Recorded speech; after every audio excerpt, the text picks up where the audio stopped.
Bom, meus amigos, saúde a todos, muito bom dia. Meus amigos, nós chegamos à final, né? A final da Copa Sul-Americana, né? A sua 21ª edição.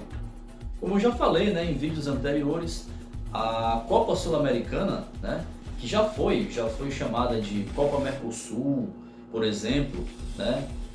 Inicialmente, né, os clubes brasileiros, se bem que a gente pode cravar, podemos cravar que 1998, 1999 e principalmente a de 2000 reserva grandes emoções para as torcidas de Vasco e Palmeiras, por exemplo. Quem não se lembra daquela Copa Mercosul do ano 2000, tá certo? Onde foi vencida de virada naquela forma épica que o Vasco virou para cima do Palmeiras. O Palmeiras vencia por 3-0 no Parque Antártica, tá certo? E o Vasco viraria essa história toda no segundo tempo para 4-3. Sem sombra de dúvidas, o torcedor vascaíno sabe muito bem em relação ao que eu estou narrando, o que eu estou falando. Então, meus amigos, por todos esses ingredientes, bem verdade que os clubes brasileiros passaram a dar uma certa ignorada na Copa Sul-Americana 2002, inclusive não houve clubes brasileiros interessados em participar da competição.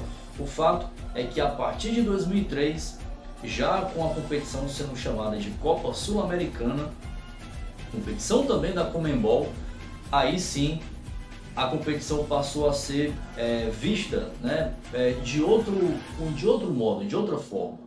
Tá? E os clubes brasileiros passaram a disputar com mais seriedade e competindo mesmo, competindo com as outras equipes do continente, as outras equipes da América do Sul.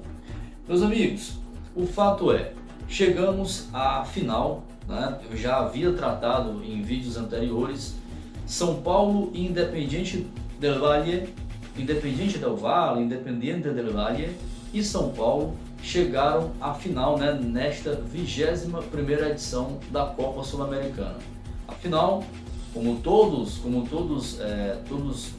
puderam acompanhar, a final que seria disputada, tá, no Mané Garrincha, em Brasília, mas por conta, né, da realização das eleições, as eleições aqui no Brasil, as eleições majoritárias, eleições para presidente, governador, deputado estadual, deputado federal, senador, as eleições ocorreram agora no domingo, né, no 2 de outubro, a final da Copa Sul-Americana foi realizada no dia 1º de outubro e por conta disso, por conta da realização dessas eleições, a Conmebol de imediato, porque estava programada, a final da Copa Sul-Americana 2022 estava programada para ocorrer aqui no Brasil, no estádio Mané Garrincha, em Brasília.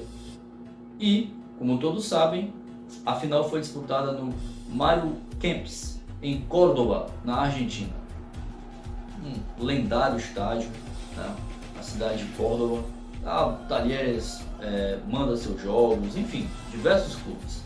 E no estádio que foi bastante utilizado, por exemplo, na Conmebol Libertadores, agora em 2022.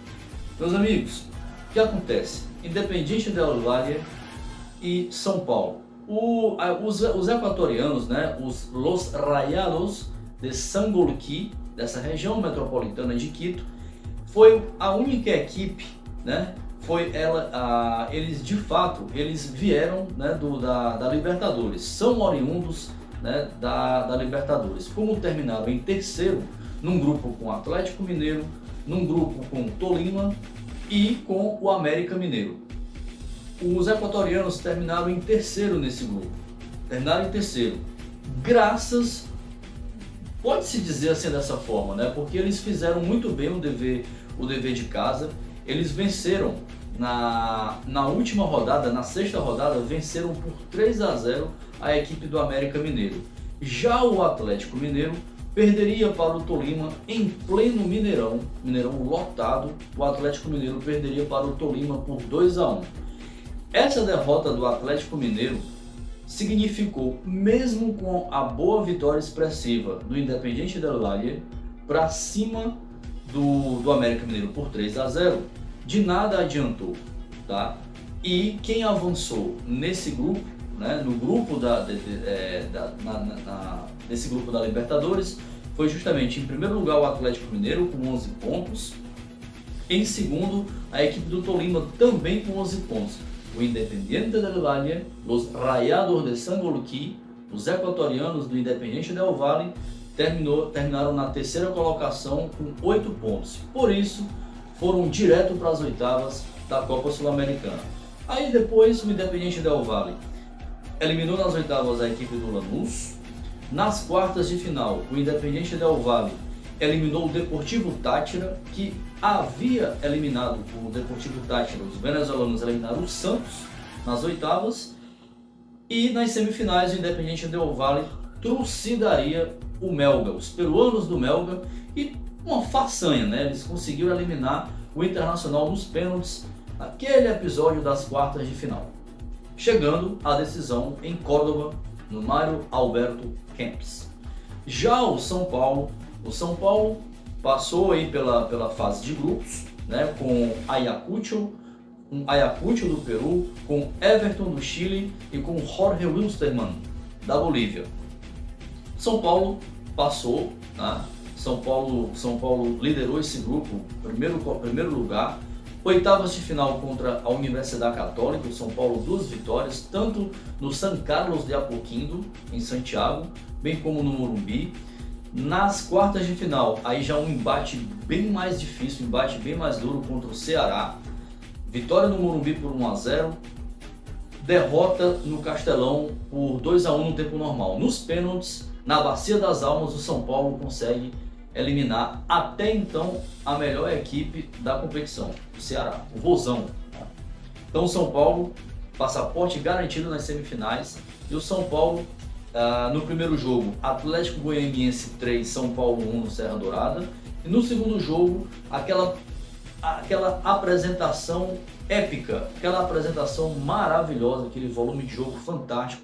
São Paulo conseguiu eliminar o Atlético Goianiense 2-0 e cabia até mais, mas foi para os pênaltis, e nos pênaltis o São Paulo consegue chegar pela segunda vez na decisão da Copa Sul-Americana. Meus amigos, eu sempre gosto de trazer nos materiais, né? Faço questão de fazer as pesquisas, tá certo? O que acontece? Até aqui o histórico do São Paulo contra equipes equatorianas. Segundo o portal Terra, até aqui são 14 jogos contra os 15 jogos contra os equatorianos, 5 vitórias, 4 empates, e agora, né, foi computada a 6ª derrota. Marca, portanto, há um equilíbrio histórico, né, nos confrontos. São Paulo já enfrentou a LDU de Loja na própria Copa Sul-Americana ainda em 2012, quando São Paulo venceu a competição. São Paulo teve muita dificuldade, uma verdadeira engenharia, né, geográfica para chegar, para jogar contra essa LDU de Loja. São Paulo já enfrentou a LDU, o embate mais recente foi na Libertadores 2020. São Paulo venceu 3-0 no Morumbi, ainda antes da pandemia começar, e o jogo da volta, né, disputado meses depois no Equador, onde a LDU venceu a equipe do São Paulo por 4-2. Acho que todo mundo se lembra um pouco disso, tá certo? Fora outros embates históricos. Quem não se lembra da Libertadores de 2004? São Paulo teve muitas dificuldades, né? Perdeu no Equador por 3-0, e no Morumbi o São Paulo, com aquele gol do Luiz Fabiano, onde o São Paulo tentou de tudo, mas conseguiu bater os ótimos equatorianos da LDU por 1-0. LDU, né, que inclusive é campeã da Libertadores no ano de 2008, naquela final emblemática diante do Fluminense. Portanto, LDU de Loja, a LDU de Quito, a Liga Deportiva Universitária de Quito, né, do Equador. Some-se a isso também o São Paulo contra o Barcelona de Guayaquil, contra o Espanha contra o Emelec e, finalmente, contra o Independiente del Valle, Los Rayados de Sangolquí. Até a imprensa, né, costuma também associar essa sensação, esse time equatoriano, como Los Caballeros Negros. É isso, meus amigos. Então, é um time que merece todo o respeito, um time que dispensa comentários, vem dispensando comentários sem sombra de dúvidas. Esse Independiente del Valle tem sido considerado como El Matador de Gigantes, pois já aprontou para cima do Grêmio, já aprontou para cima do Flamengo, aprontou agora, né, contra o São Paulo, né, na final dessa Copa Sul-Americana, entre outras situações que esse time, o Corinthians também, o Independiente del Valle arruinou os planos do Corinthians numa semifinal recente, pela própria Copa Sul-Americana. Aliás, esse time, esse Independiente del Valle, na sua recente jornada, já chegou a uma final de Libertadores, onde foi vice-campeão em 2016, perdendo para a equipe do Atlético Nacional. É campeão da Copa Sul-Americana em 2019, foi campeão, né, em 2019, e agora chega ao seu bicampeonato da competição, da Copa Sul-Americana, desta vez contra o São Paulo. O São Paulo que também chegou à disputa da sua segunda decisão de Copa Sul-Americana. Portanto, meus amigos, é isso. Então, esses jogos contra LDU São Paulo, né, contra equipes equatorianas, contra LDU de Loja, contra a LDU de Quito, a famosa LDU de Quito, Barcelona de Guayaquil, Espanha e o Emelec e o próprio Independiente del Valle. Tudo isso valendo por amistosos em jogos da Copa Sul-Americana e, claro, da própria Copa Libertadores. Meus amigos, então é isso que o que marca de fato, né, essa final, né, da Copa Sul-Americana, né? Independiente del Valle, São Paulo, atual campeão equatoriano, que é o Independiente del Valle, vem fazendo também uma boa participação no campeonato nacional local, no campeonato equatoriano. Já o São Paulo vem passando por uma temporada por altos e baixos. Essa é a mais pura e lídima verdade. São Paulo vem passando por altos e baixos, considerado pela crítica especializada como um elenco, apesar de ter algumas boas peças, mas é considerado um elenco curto que em um dado momento poderia sentir dificuldades de ir mais longe nas competições. Mesmo assim, o São Paulo nesta temporada 2022 foi vice-campeão paulista, né, perdendo aquele segundo jogo da decisão daquela forma assim, bastante lamentável, principalmente para o torcedor do clube, né? Apesar de ter vencido o primeiro embate, né, no jogo de ida 3-1 no Morumbi, e perder daquela forma como foi no Allianz Parque, Palmeiras 4-0, Palmeiras campeão paulista, São Paulo vice-campeão, tá certo? Então o São Paulo vice-campeão paulista, um São Paulo que conseguiu até pelos prognósticos, né, dos especialistas, né, cravavam, né, que o São Paulo não iria tão longe na Copa do Brasil. E o São Paulo conseguiu chegar até as semifinais, né, algo até que superou o prognóstico o orçamento do São Paulo, a programação, o cronograma do São Paulo, né, o orçamento previsto, né, previa que o São Paulo chegasse entre oitavas e quartas de final.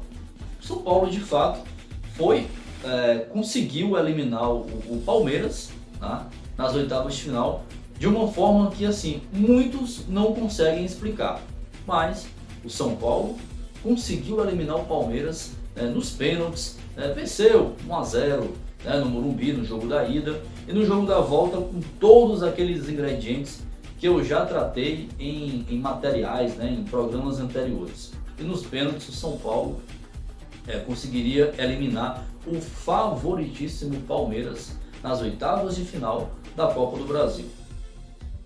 Portanto, São Paulo eliminou o Palmeiras nas oitavas, eliminou o América Mineiro nas quartas e nas semifinais mediria forças contra mais um favoritíssimo Flamengo. E aí todo mundo sabe o que aconteceu. 2 derrotas e o Flamengo está na decisão, né? Vai decidir na próxima semana já contra o Corinthians. Flamengo e Corinthians decidirão quem chegará ao tetracampeonato da Copa do Brasil. Portanto, São Paulo vice-campeão paulista, São Paulo chegou às semifinais da Copa do Brasil, algo talvez um pouco além do que os especialistas cravavam, tá certo? O São Paulo no Campeonato Brasileiro, que até começou razoavelmente bem, mas os especialistas apontam que o São Paulo poderia estar numa condição melhor no Campeonato Brasileiro. Chegou à final da Copa Sul-Americana, perdeu o título, é verdade, e agora o que restou ao São Paulo nessa temporada foi tentar terminar da melhor forma possível o Campeonato Brasileiro. Essa é que é a grande verdade. E o São Paulo ainda vai tentar, né? Seria um milagre o São Paulo beliscar uma vaga, por exemplo, numa pré-Libertadores. Mas ainda tem cerca de 8 ou 9 jogos pela frente e ver o que acontece, ver o que o São Paulo, depois dessa perca, né? Dessa possibilidade real de título que não foi concretizada na temporada. Era a possibilidade, a Copa Sul-Americana, a competição mais viável, era algo mais palpável. Não aconteceu.